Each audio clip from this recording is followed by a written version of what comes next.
कार्तिकेय ठाकुर राय दामोदर कृष्ण भगवान की जय। भक्तों, कार्तिक मास महात्म में आज हम पढ़ेंगे 12वां अध्याय, जिसको पढ़ने और सुनने मात्र से ही सभी मनोकामना पूरी होती हैं। जो भक्त कार्तिक मास महात्म पढ़ना चाहते हैं और पढ़ नहीं पाते, उनको इस महात्म को सुनने से भी उतना ही फल मिलता है जितना कि कार्तिक मास महात्म को पढ़ने से मिलता है। तो चलिए शुरू करते हैं। कार्तिक मास महात्म 12वां अध्याय। राजा प्रथु कहने लगे कि हे नारद, कार्तिक के व्रत करने का बड़ा उत्तम फल आपने कहा, अब कृपा करके तुलसी का महत्व और कहिए। नारद जी कहने लगे, प्राचीन काल में रहस्याद्रि में करवरीपुर गांव में धर्मदत्त नामक एक ब्राह्मण था। वह बड़ा ब्रह्मज्ञानी धर्मात्मा ओम नमो भगवते वासुदेवाय इस मंत्र का जाप करने वाला तथा अतिथि सेवक था, क्योंकि जो अतिथि की सेवा करता है वह गोदान के पुण्य का फल प्राप्त करता है, और जिसके घर से अतिथि निराश चला जाता है वह अपने पाप दे जाता है और घर वाले के पुण्य ले जाता है। एक दिन कार्तिक मास में वह ब्राह्मण पूजा की सब सामग्री लेकर पहर रात रहने पर भगवान के मंदिर को जा रहा था। इतने में सामने से आती हुई उसे एक भयंकर राक्षसी देखी। नग्न सूखी देह वाली, टेढ़े बड़े बड़े दांत, चंचल जिह्वा, लाल नेत्र और घुरघुर शब्द करते आती हुई राक्षसी को देखकर डरे हुए धर्मदत्त ने उस पर तुलसी मिश्रित जल फेंका। जल का शरीर पर स्पर्श होते ही उसके पाप दूर हो गए और वह हाथ जोड़कर धर्मदत्त के पैरों पर गिर पड़ी। धर्मदत्त कहने लगे कि तुम कौन हो और किस पाप के कारण तुम्हारी यह दशा हुई, सो कहो। वह कहने लगी कि सौराष्ट्र में भिक्षु नाम का एक ब्राह्मण था। उसकी मैं पहली पत्नी थी और कलहा मेरा नाम था। मैं कभी अपने पति से मीठे वचन नहीं बोली, ना ही उसको खाने को अच्छा भोजन और फल आदि देती थी। इस पर मेरे पति ने दुखी होकर दूसरे विवाह का निश्चय किया। तब मैंने क्रोध में विष खाकर अपने प्राणों का अंत कर लिया। यमराज के दूत मुझको बांधकर यमराज के पास ले गए और यमराज ने चित्रगुप्त को मेरे शुभ अशुभ कर्म बतलाने के लिए कहा। चित्रगुप्त ने कहा कि यमराज, इसने कभी कोई शुभ कार्य नहीं किया।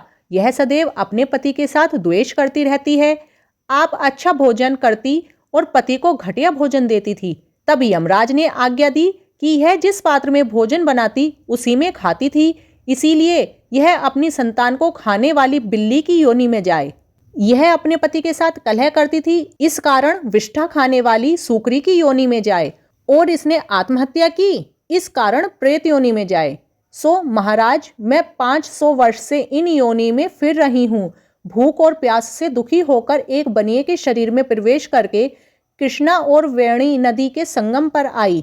जैसे ही नदी के तीर पहुंची, विष्णु के दूतों ने वैश्य के शरीर से निकालकर मुझे बाहर कर दिया। अब फिरते फिरते आप मिल गए।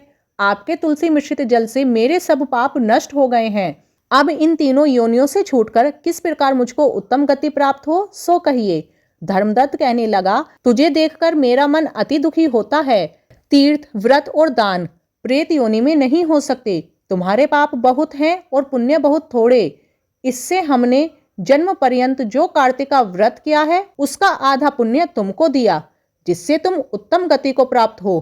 क्योंकि कार्तिक के व्रत के समान पुण्य देने वाला कोई यज्ञ, दान, तप, व्रत आदि नहीं है। तब ब्राह्मण ने ज्यों ही तुलसी मिश्रित जल से उसका अभिषेक किया और 12 अक्षर का विष्णु जी का मंत्र सुनाया, त्यों ही कलहा प्रेत योनि से छूट गई।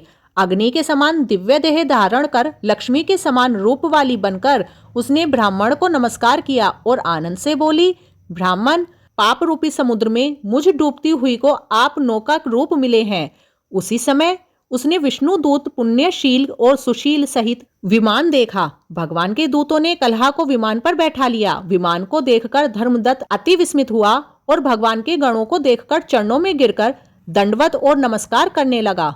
तब गणों ने धर्मदत्त को उठाकर अपने हृदय से लगा लिया और कहने लगे कि हे ब्राह्मण, तुम धन्य हो, सदैव विष्णु की भक्ति में लगे रहते हो।